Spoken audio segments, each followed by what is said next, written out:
Welcome to this journey of one of the most disturbing cases in recorded history of South Carolina. Before we begin, I invite you to leave a comment about where you're watching from and the exact time you heard this story. We're interested in knowing where and at what times of day or night these documented accounts arrive. The year was 1853 when the small town of Willow Creek, South Carolina, witnessed what many would later call the impossible union. This is the documented account of Solomon Reed and Eleanor Blackwood, a story that challenges our understanding of human nature, power, and the darkness that can exist beneath social facades. The records of this case remained largely forgotten until 1958, when a history professor at Columbia University stumbled upon a collection of sealed court documents in the South Carolina State Archives that had never been properly cataloged. The Blackwood plantation stood 3 miles east of Willow Creek, a grand white structure with imposing columns that cast long shadows across the carefully manicured lawn. Built in 1821 by Thomas Blackwood, Eleanor's father-in-law, the house was positioned on a slight rise, allowing it to dominate the surrounding landscape. According to county property records, the estate encompassed over 400 acres of prime cotton-growing land that stretched from Willow Creek proper to the eastern banks of the Congaree River. Eleanor Blackwood inherited the property after her husband, James Blackwood, passed away in 1848. The official records at the Charleston County Courthouse listed the cause as apoplexy, a common term at the time for what we would now recognize as a stroke. However, Dr. Thomas Whitaker's private notes, discovered in 1959 during a renovation of his former office on Market Street in Charleston, suggested a more sinister possibility. Mr. Blackwood exhibited symptoms inconsistent with natural causes, the doctor wrote. A peculiar odor lingered on his lips, reminiscent of bitter almonds. When I suggested to Mrs. Blackwood that perhaps an examination of the stomach contents might be prudent, she became most agitated and insisted that her husband be buried with all haste, citing the summer heat as her concern. These notes were never made public at the time. Dr. Whitaker, according to his correspondence with a medical colleague in Philadelphia, decided not to pursue the matter further. The implications of such an accusation against a woman of Mrs. Blackwood's standing would be ruinous to my practice, he confided, and one cannot discount the possibility that grief has made me unduly suspicious. Eleanor was left to manage the plantation and its 47 enslaved persons. Among them was Solomon Reed, who, according to property records, had been purchased by James Blackwood in 1845 from a trader in Virginia. Solomon was listed as exceptionally literate in the sale documents, a trait that was unusual and often deliberately suppressed among enslaved individuals at the time. The bill of sale preserved in the Blackwood family papers, now housed at the University of South Carolina Archives, noted that Solomon had served as a house servant in his previous situation and was valued for his intelligence and discretion. What happened in the 5 years following James Blackwood's death remains shrouded in conflicting accounts. The Willow Creek Gazette, a weekly newspaper that served the small community, published only 2 mentions of Eleanor during this period, one announcing her husband's funeral arrangements and another noting her extended period of seclusion following her bereavement. Neighbors reported seeing her less and less frequently at church or social gatherings. The plantation continued to operate, with cotton production records showing consistent yields during these years. Eleanor retained the services of Jeremiah Taylor, the overseer who had managed the field operations for her husband. Taylor's monthly reports, preserved among the Blackwood papers, reveal a gradually shifting power dynamic on the plantation. His early reports address Eleanor with the condescending tone often used by male employees toward female employers in that era. I have taken the liberty of adjusting the planting schedule as I deemed appropriate, trusting that Mrs. Blackwood will defer to my experience in these matters.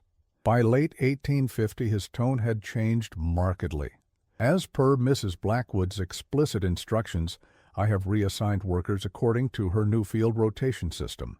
I must note my reservations about this approach, though I will, of course, comply with the mistress's wishes. This change coincides with the first mentions of Solomon in Taylor's reports. Mrs.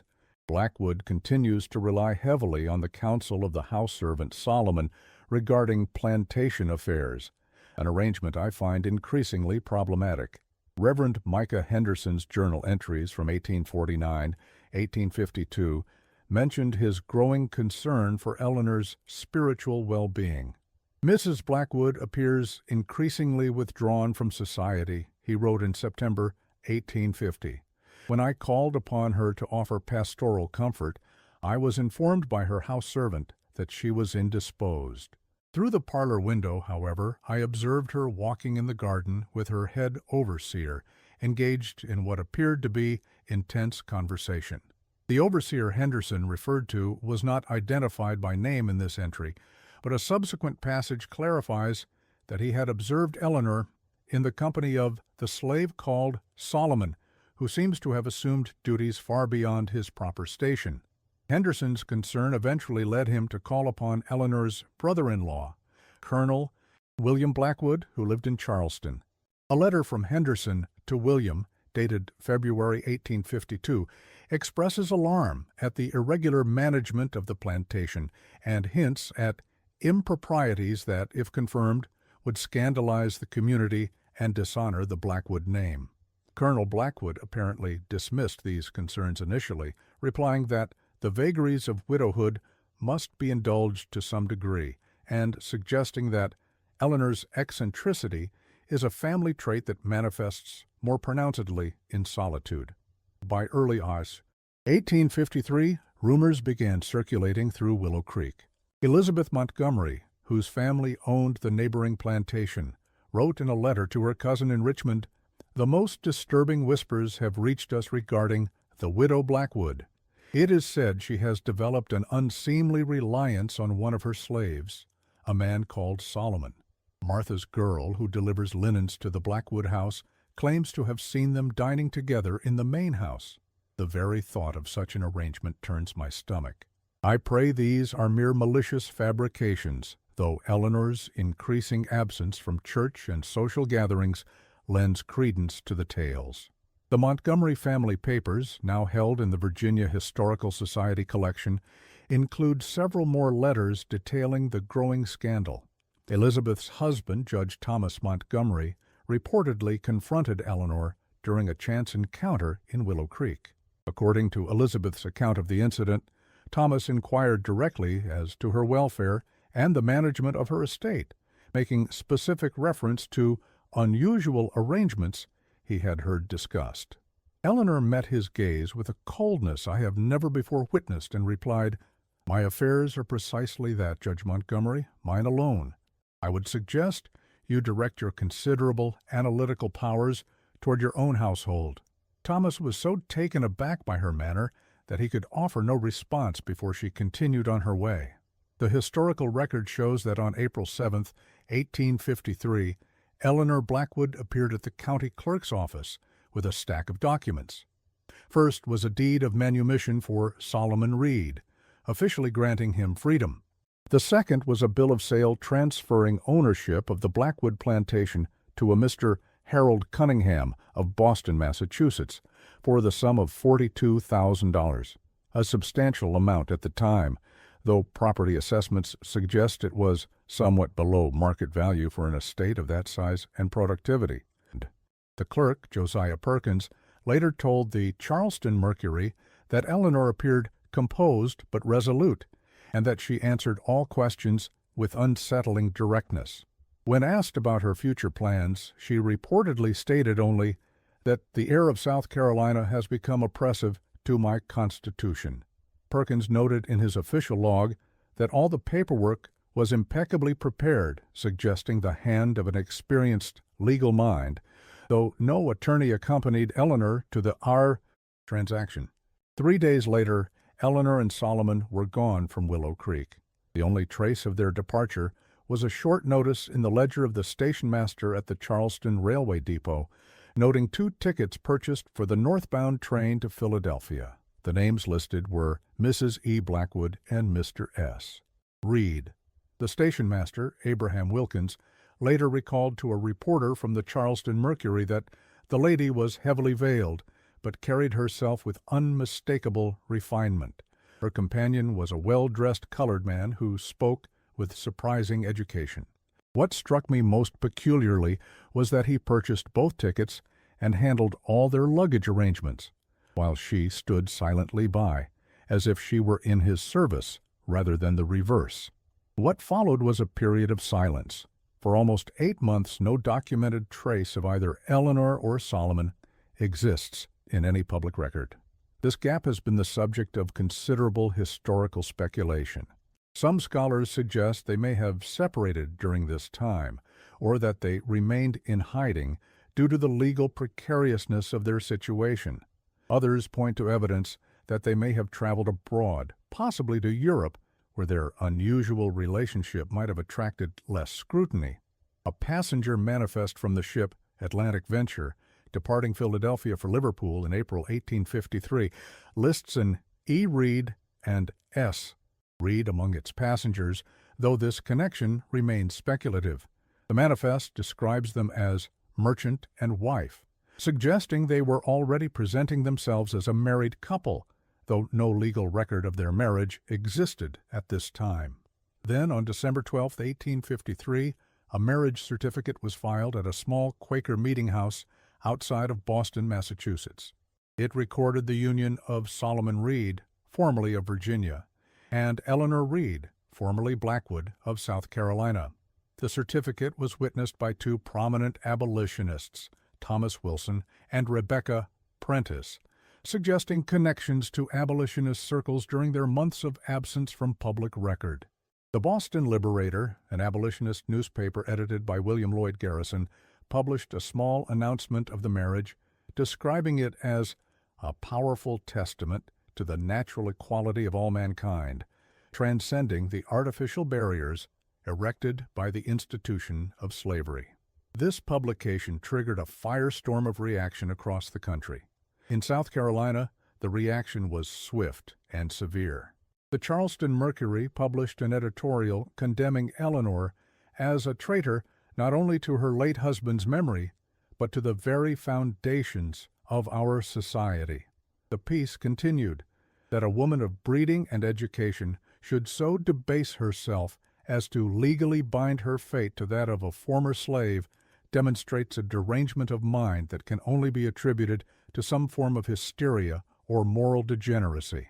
A cousin of James Blackwood filed a petition to have Eleanor declared legally insane, claiming her actions could only be the result of a mind unhinged by grief and susceptible to manipulation. The petition was eventually dismissed when Massachusetts authorities refused to cooperate with the inquiry.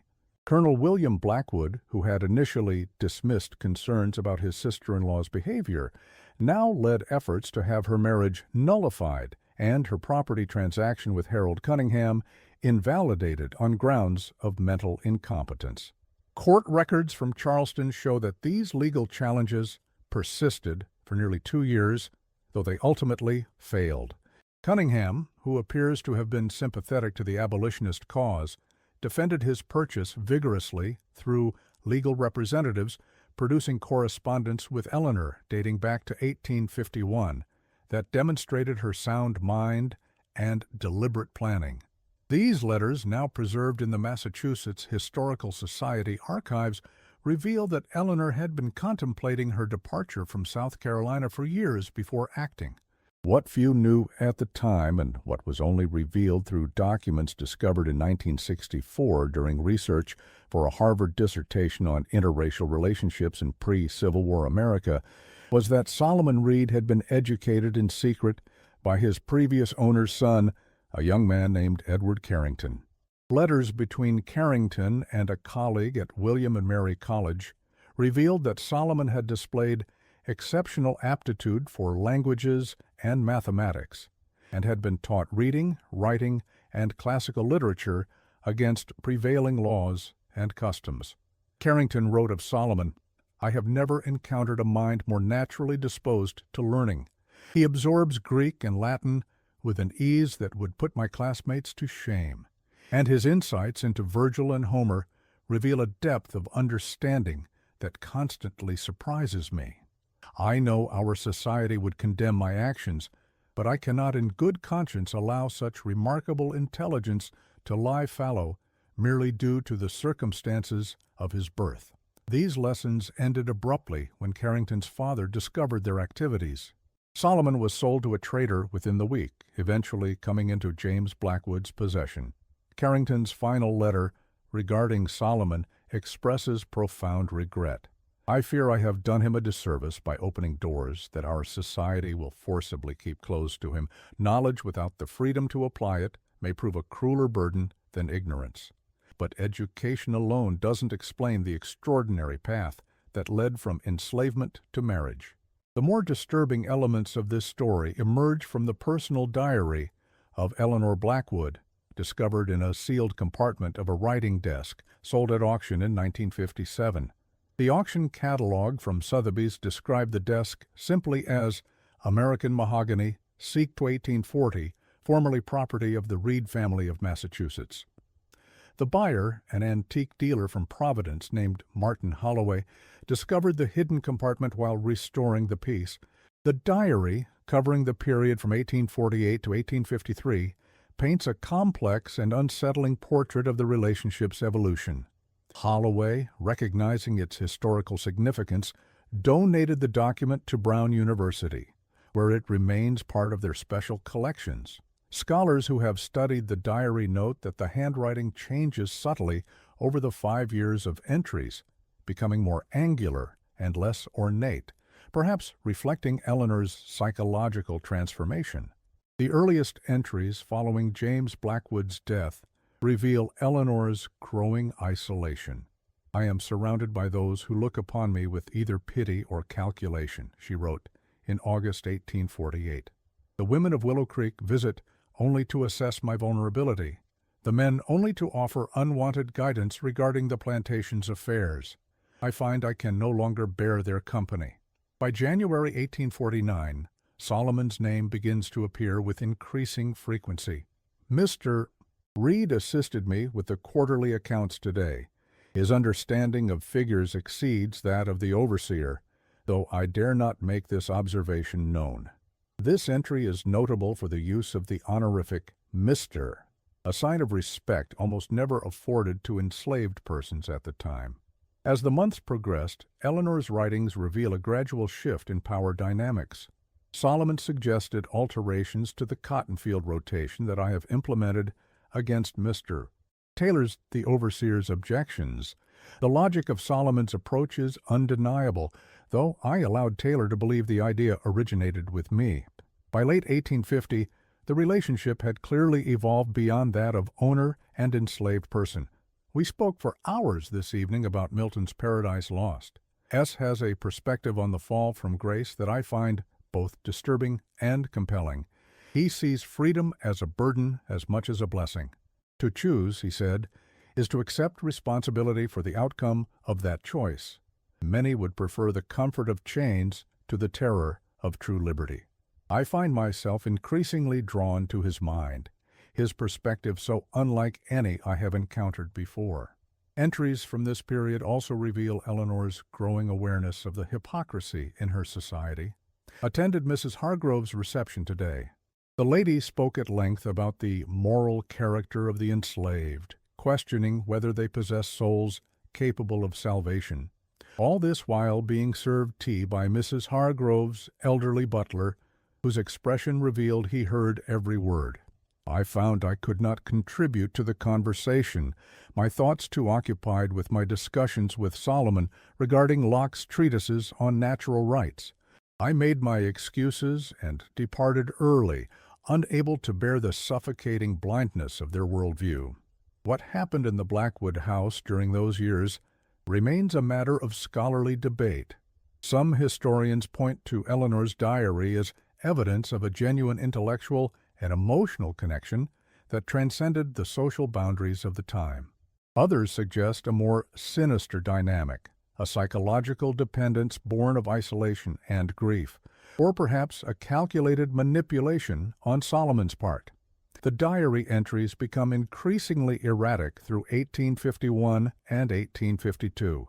I dreamt again of James last night. In my dream he stood at the foot of our bed, watching as I slept. When I awoke, the bedroom door was open, though I am certain I closed it before retiring. And later, S believes we are being observed. He has discovered footprints beneath the library window. I have taken to keeping my father's pistol in my nightstand. The growing paranoia evident in these entries coincides with increased scrutiny from the community. Eleanor writes of receiving fewer social calls, but noticing more riders passing slowly by the property. They watch us like vultures circling, she wrote in March 1852. Reverend Henderson called today, ostensibly to inquire after my health, but his eyes moved constantly around the room, as if searching for evidence of some transgression. By late 1852, Eleanor's entries suggest that her relationship with Solomon had evolved into a romantic attachment, though she never explicitly acknowledges this. Instead, she refers to moments of understanding that transcend language, and a communion of souls that defies the artificial hierarchies of our society. These oblique references become more frequent as the diary progresses, though always couched in language that could be interpreted as intellectual rather than romantic admiration. A particularly revealing entry from November 1852 reads, "I asked S today why he remains, knowing the danger our association represents. He looked at me with an expression I could not fully decipher, something between tenderness and calculation, and said, 'We are both imprisoned, Eleanor. The nature of our cages differs, but neither of us can truly be free within the confines of this society.' I find myself returning to these words repeatedly, sensing depths of meaning I cannot yet fully comprehend. The decision to leave appears to have been precipitated by a specific incident in early 1853, though Eleanor's description is cryptic. They came to the north field last night. Solomon heard them and woke me. From the upstairs window I could see the torches moving among the trees. By morning, they had left only the charred cross as evidence of their visit. We can no longer remain." The final entries in the diary detail the methodical preparations for their departure. Eleanor lists assets to be liquidated, contacts in the north to be approached, and arrangements for the transfer of property. "I have written again to Mr. Cunningham in Boston, accepting his offer for the plantation. The price is less than the property's worth, but his discretion and willingness to complete the transaction swiftly more than compensate for the financial loss." The last entry, dated April 5, 1853, 2 days before she filed the manumission papers for Solomon, reads, "Tomorrow we take the first step toward freedom, for both of us. I recognize now that I have been as much a prisoner of this system as Solomon, though my cage was gilded and comfortable. There can be no true liberty for anyone in a society built upon the subjugation of others. I go forward with open eyes, understanding that the path ahead holds no certainty except the knowledge that we will face it unbound by the chains that have defined us both." The subsequent months of their journey north are not documented in the diary, which ends with their departure preparations. What is known comes primarily from scattered newspaper accounts and the private correspondence of abolitionists who may have assisted them through the informal networks that would later become more organized as the Underground Railroad.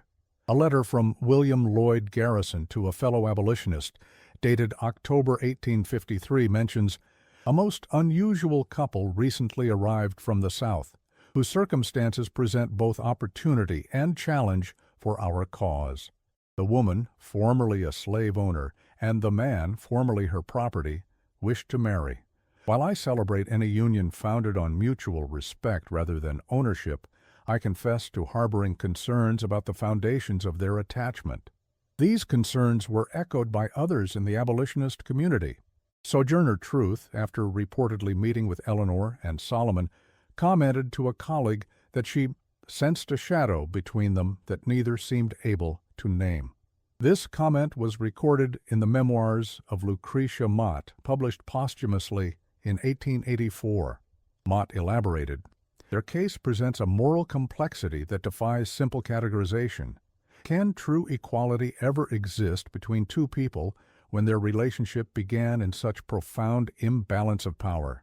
Can either truly escape the psychological legacy of their former positions? I observe in Mrs. Blackwood a desperate desire to atone, and in Mr. Reed a dignity that seems perpetually on guard." Frederick Douglass, the renowned abolitionist and former slave, reportedly declined an invitation to meet with the couple, writing to a colleague that "their situation stirs in me a profound discomfort I cannot fully articulate. While I would never condemn any who seek to transcend the barbarous institutions of our society, I question whether the shadows of such institutions can ever truly be outrun." The marriage ceremony on December 12, 1853, was attended by only a handful of witnesses, according to the Meeting House records.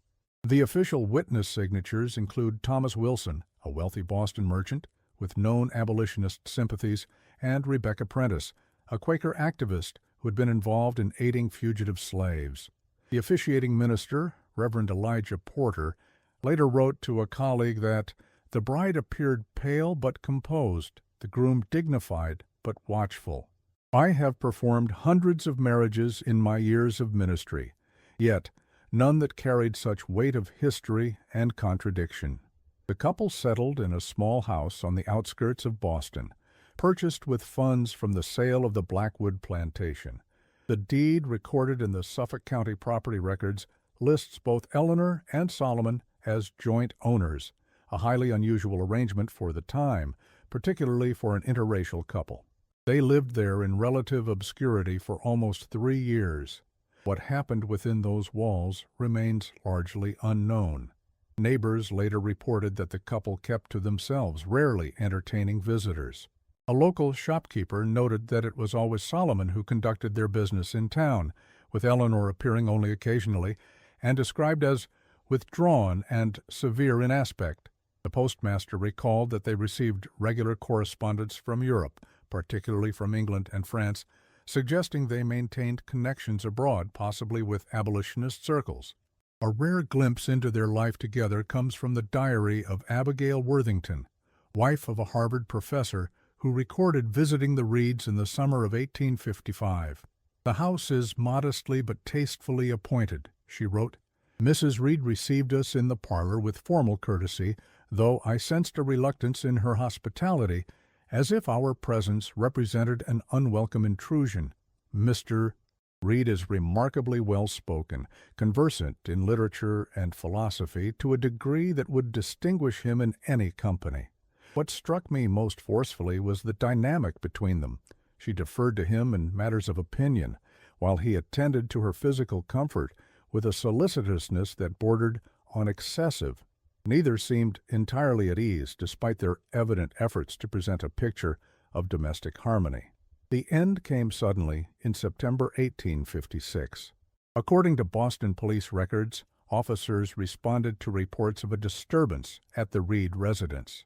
They found Eleanor dead from what the coroner later determined was poison, specifically arsenic, a common household substance at the time, often kept as rat poison or used in certain medical treatments.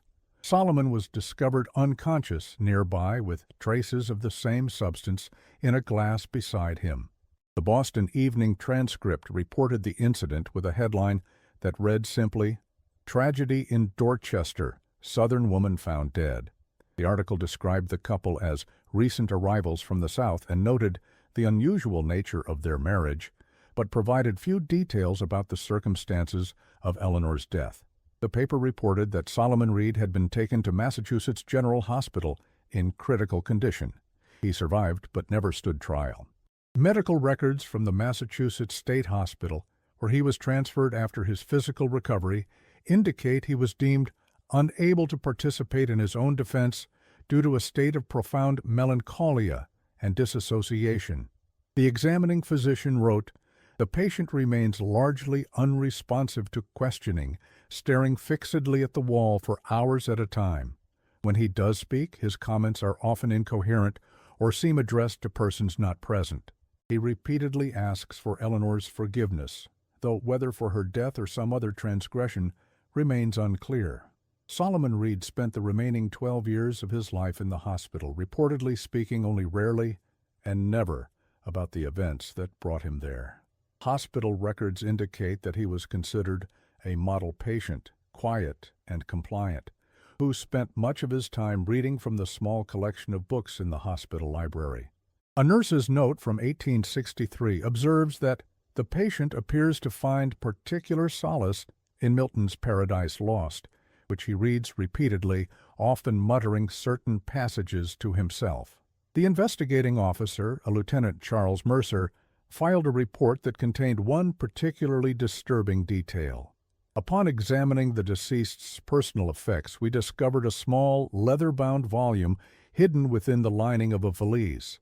The pages contain what appears to be a record of the deceased's thoughts, though many entries are illegible or written in a code I cannot decipher. One passage however, is clear. The chains are never truly broken, they merely change their form. I believed freedom was a place we could reach together, but now I understand it was always a mirage, dissolving as we approached. This final diary was never made public and was thought to have been lost when a fire destroyed part of the Boston Police archives in 1849. However, in 1962, historian Margaret Whitfield claimed to have discovered photographic copies of several pages among the personal papers of Lieutenant Mercer's granddaughter. These had apparently been made by Mercer himself, perhaps sensing the historical significance of the document. Whitfield's subsequent analysis suggests that Eleanor had come to fear Solomon in the months leading up to her death, describing him as transformed when he believes himself unobserved, and noting that the hatred glimpsed in unguarded moments chills me to my marrow. Another entry reads, "I wake sometimes to find him watching me, his expression so altered I scarcely recognize him. When I speak, the mask returns, and with it the Solomon I believed I knew. Which is the true face, and which the disguise? I can no longer be certain."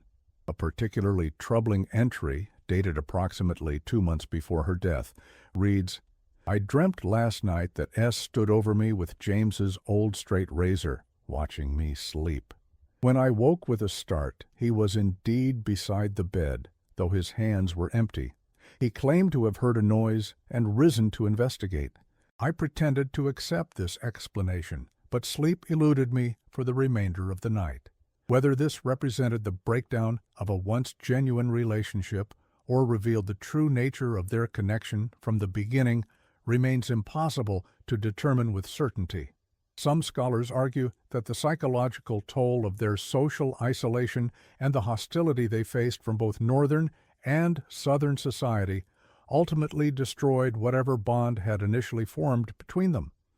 Others point to the unsettling possibility that Solomon's apparent devotion had always been a carefully constructed performance, a means of escape from enslavement that required extraordinary patience and calculation.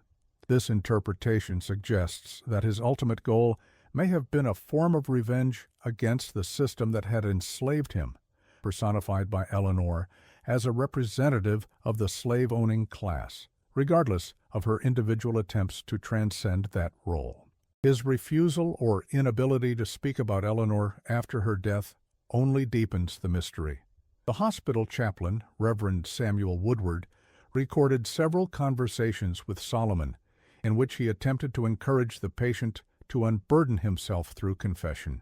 According to Woodward's notes, when I suggested that he might find peace through acknowledging any role he might have played in his wife's death, he fixed me with a gaze of surprising clarity and said, "You misunderstand everything. It was never about her death, but about her life." He would elaborate no further, returning to his customary silence. The house where they lived remained unoccupied for decades after the tragedy. Local residents reported avoiding the property, claiming an oppressive atmosphere surrounded it. Property records show that it passed through several owners in quick succession, none residing there for long. A Boston newspaper article from 1885 describes it as the house where no one stays, noting that it had changed hands 7 times in the preceding 20 years, with most owners selling at a loss after brief occupancy. In 1901, when the structure was finally demolished to make way for new development, workers discovered a hidden space beneath the floorboards of the main bedroom. Inside was a small wooden box containing a man's gold pocket watch, apparently broken at the exact time of James Blackwood's death in 1848, and a folded document that proved to be Solomon's original bill of sale. Also in the box was a lock of dark hair tied with a faded blue ribbon and a small hand-drawn map of what appeared to be the Blackwood plantation, with certain locations marked by an X. These items were purchased by a private collector and subsequently lost to history until 1978, when they appeared at an auction in New York. The catalog described them as artifacts related to an unusual pre-Civil War marriage, but made no mention of their discovery in the hidden compartment. They were purchased by the Massachusetts Historical Society, where they remain today. A researcher examining these items in 1994 made an interesting discovery regarding the watch. Using modern techniques, she determined that the watch had not stopped naturally but had been deliberately damaged, the internal mechanism forcibly broken. This led to speculation that the watch may have been broken by Solomon himself, perhaps as a symbolic act marking the moment of James Blackwood's death, or possibly even as evidence of his involvement in that death. The final known reference to this disturbing case comes from the journal of Dr. Edwin Cartwright, the physician who attended Solomon Reed in his final days at the Massachusetts State Hospital in 1868. The patient spoke clearly today for the first time in many months, Cartwright wrote. He asked me if I believed in justice. When I replied that I did, he smiled in a manner I can only describe as chilling and said, "Then you understand why I had to wait so long." He refused to elaborate and returned to his customary silence. He passed away in his sleep that night. A subsequent entry in Cartwright's journal reveals that he was sufficiently disturbed by this interaction to examine Solomon's few possessions after his death. Among his effects was a Bible, well worn, with numerous passages underlined. Most prominently marked was Exodus 21:24, "An eye for an eye, a tooth for a tooth." The significance of this, if any, I leave to others to determine. The true nature of what transpired between Eleanor Blackwood and Solomon Reed, whether a genuine if doomed attempt to transcend the poisonous institution of slavery, or a years-long act of calculated retribution, will likely never be known with certainty. What records remain are fragmentary, contradictory, and filtered through the perspectives of a society struggling to comprehend a relationship that defied its most fundamental assumptions. Perhaps the most unsettling aspect of this case is not what it reveals about Eleanor and Solomon, but what it suggests about the institution they both, in their different ways, sought to escape. Slavery corrupted not only the bodies, but the minds and souls of all it touched, enslaved and enslaver alike. The chains Eleanor wrote of in her final diary extended far beyond the physical, creating bonds of fear, resentment, and distrust that perhaps could never truly be broken. The question that continues to haunt historians examining this case is one of agency and authenticity. Was Eleanor truly acting of her own free will in her relationship with Solomon, or was she manipulated by a man seeking escape and revenge? Was Solomon's apparent affection for Eleanor genuine, or was it a masterful performance by someone who had learned that survival depended on his ability to play the role expected of him? And if it was a performance, at what point did the mask become indistinguishable from the face beneath? Professor Richard Dalton of Yale University, in his 1992 analysis of the case, suggests that these questions themselves reveal our continued discomfort with the psychological legacy of slavery. We want clear heroes and villains, but the Reed-Blackwood case offers only human beings distorted by an inhuman system. It forces us to confront the possibility that authentic connection across the dividing line of slavery may have been impossible, not because of inherent differences between the individuals, but because the institution itself poisoned the very soil in which any relationship would have to grow. In 1964, when Professor Whitfield published her analysis of the case, she concluded with an observation that still resonates. The story of Eleanor and Solomon reminds us that the most profound horrors are not supernatural but entirely human in origin. They emerge from systems that distort natural human connections, replacing them with hierarchies that damage both the powerful and the powerless. In such a context, even love, if indeed that emotion ever existed between them, becomes twisted into something unrecognizable, she continued. What makes this case so disturbing is not the possibility that Solomon may have planned Eleanor's death from their first meeting, though that would be disturbing enough. It is rather the possibility that whatever genuine feeling might have existed between them was ultimately unsustainable, corrupted from within by the psychological legacy of their original relationship as owner and owned. If even those who consciously sought to transcend the boundaries of slavery could not escape its corrosive influence, what hope was there for the society built upon it? The Blackwood plantation is now gone, the land subdivided and developed over the intervening years. No marker commemorates the events that transpired there. The Boston house was replaced by an apartment building that still stands today.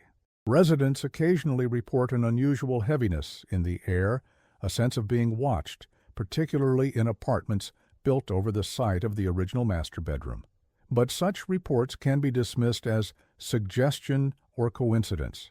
What cannot be so easily dismissed is the historical record, incomplete and ambiguous as it is, of two people bound together first by an inhuman institution and then by something perhaps equally destructive, a relationship built upon a foundation of power, subordination, and the psychological scars inflicted by both. In 2005, a previously unknown letter from Solomon Reed to abolitionist Thomas Wilson came to light during the cataloging of Wilson's papers at Oberlin College. Dated just 2 weeks before Eleanor's death, it contains a passage that adds yet another layer to this disturbing history. You ask if I am happy in my marriage, a question I find difficult to answer. Happiness was never my objective. Freedom was. And yet I find that freedom itself is more complex than I had imagined. Eleanor believes she has liberated us both, but she fails to understand that liberation without reckoning is merely another form of bondage. There are accounts that remain unsettled, debts that must be paid before either of us can truly claim freedom. The graves of Eleanor and Solomon Reed lie in different cemeteries, separated in death, as they could never truly be united in life. Eleanor was buried in a Boston churchyard under her married name, her headstone noting only her dates of birth and death, with no family present to mourn her. Solomon's grave in the hospital cemetery bears only a number, his identity and story subsumed by institutional anonymity. Yet their story continues to echo across time, a disturbing reminder that the darkest chapters of human history are written not in displays of overt violence, but in the quiet spaces between people, where power distorts perception and even the most intimate connections can become theaters of psychological horror. Some stories reveal monsters.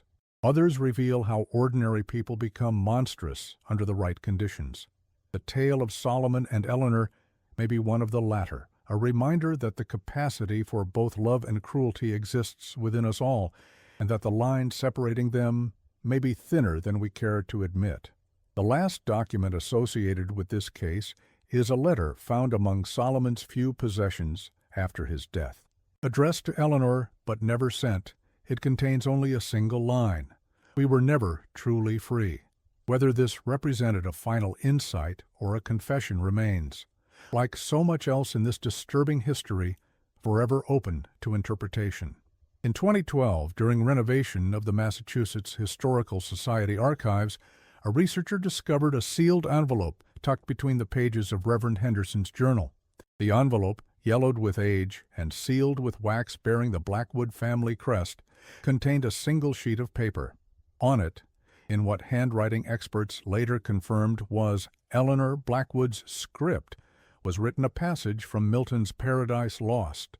The mind is its own place, and in itself can make a heaven of hell, a hell of heaven. Below this quote was a personal reflection. I have created my own prison with the key that I believed would unlock my freedom. S. Watches me always now, his eyes reflecting back the monster I once was to him. We are bound together not by love, but by something darker, a shared complicity in defying the natural order. I wonder if this was his design from the beginning, to make me understand what it truly means to be owned by another.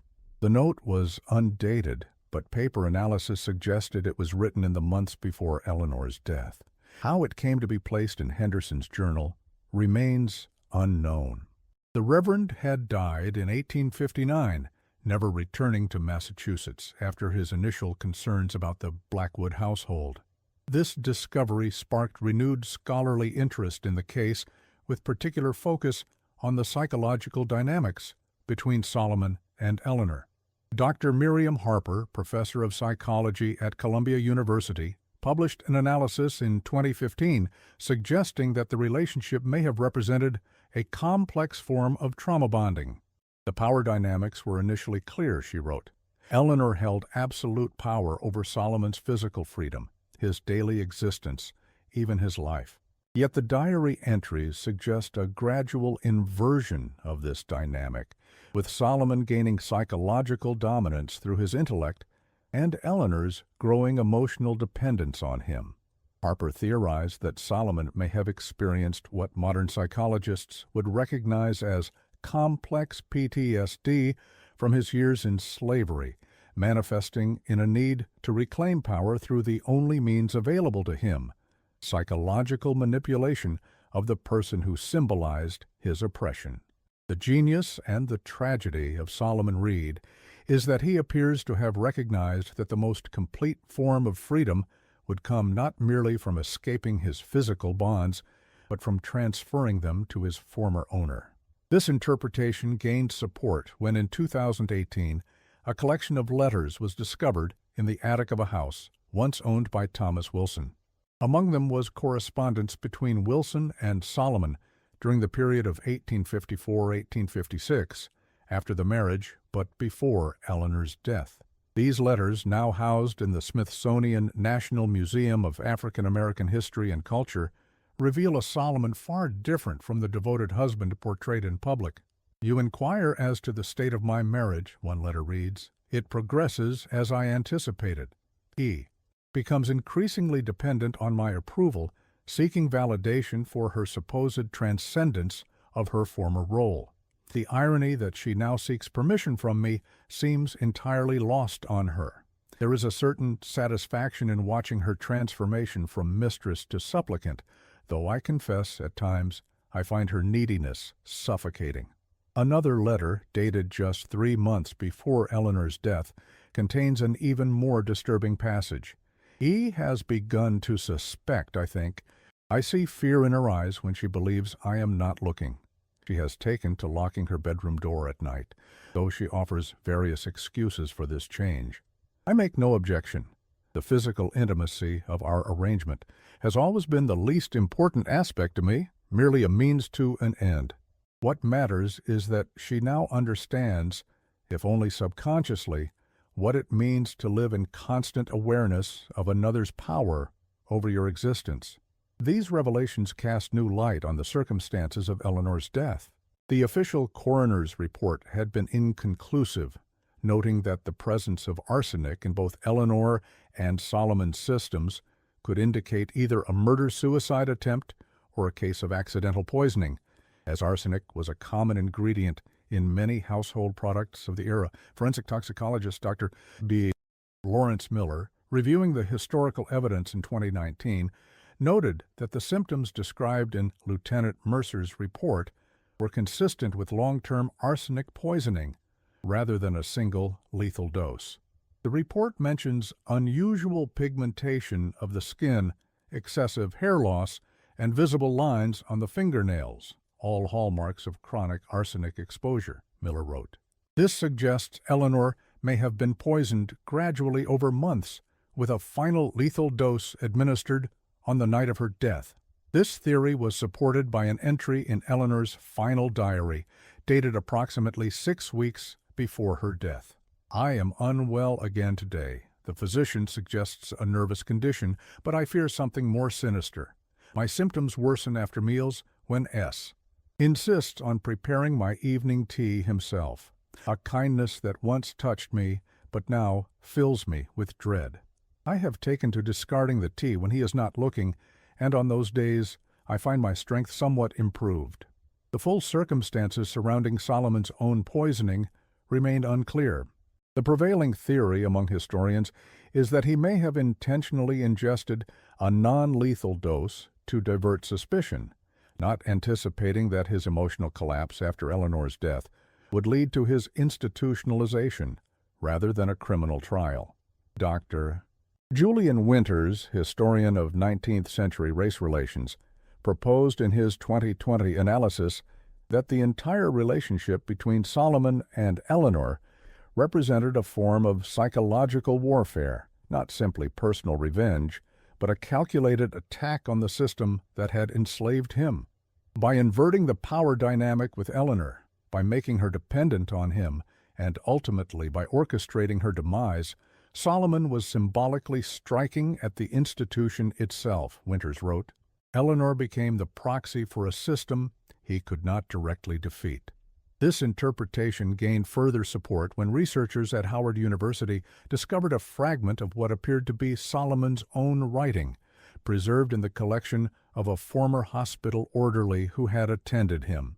The fragment, written on the back of a hospital menu card, contained what seemed to be the beginning of a memoir or confession. "They will say, 'I killed her out of hatred or revenge,' but they will be wrong.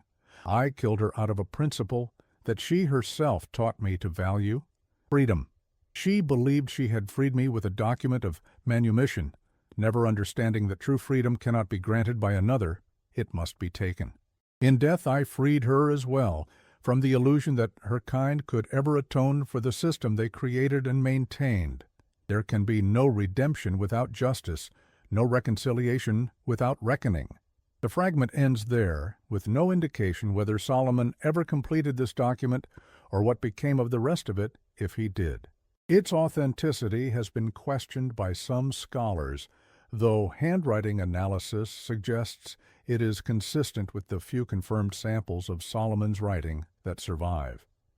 The story of Eleanor and Solomon continues to fascinate and disturb historians, psychologists, and ethicists. It defies easy categorization or moral judgment, existing in the shadowy territory where victim and perpetrator become difficult to distinguish, where power and vulnerability intertwine in ways that challenge our understanding of human relationships.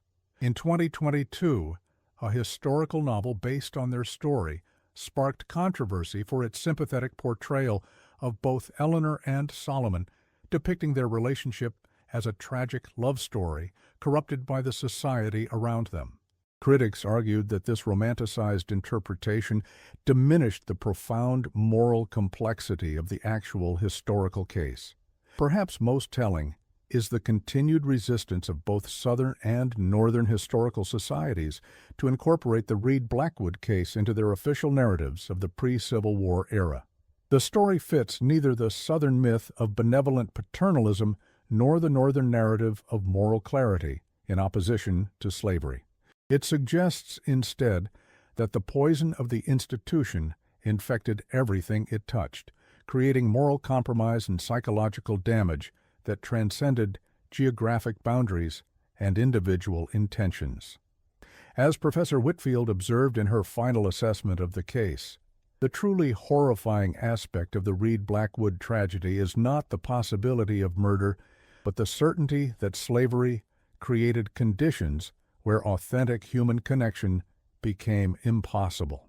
When one human being can own another, the damage extends far beyond the physical. It corrupts the very capacity for trust, intimacy, and moral clarity on which genuine relationships depend. The Blackwood Plantation site is now occupied by a suburban development. The Boston apartment building that stands where Eleanor and Solomon once lived was renovated in 2023, with no recognition of the property's dark history. The graves of both principals remain unmarked by any acknowledgement of their unusual connection or tragic end. Yet for those who study this disturbing chapter of American history, the questions it raises continue to resonate. Can individuals ever truly transcend the social systems that shape them? Is redemption possible for those who have participated in profound moral wrongs? Can genuine human connection survive in the context of extreme power imbalance? And perhaps most disturbingly, how much of Solomon Reed and Eleanor Blackwood's tragedy was unique to them, and how much represents unacknowledged patterns that continue to shape human relationships across seemingly uncrossable divides of experience and power.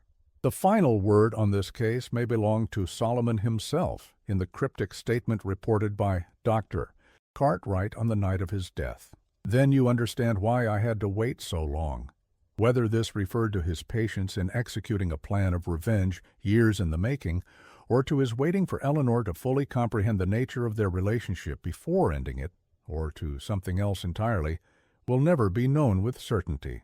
What remains is a story that refuses neat resolution, existing instead as a dark mirror reflecting the most troubling aspects of America's past and the human capacity for both profound connection and calculated cruelty. The chains that bound Eleanor and Solomon, physical, psychological, and social, may have changed form throughout their relationship, but as Solomon's unsent letter suggested, perhaps neither of them was ever truly free.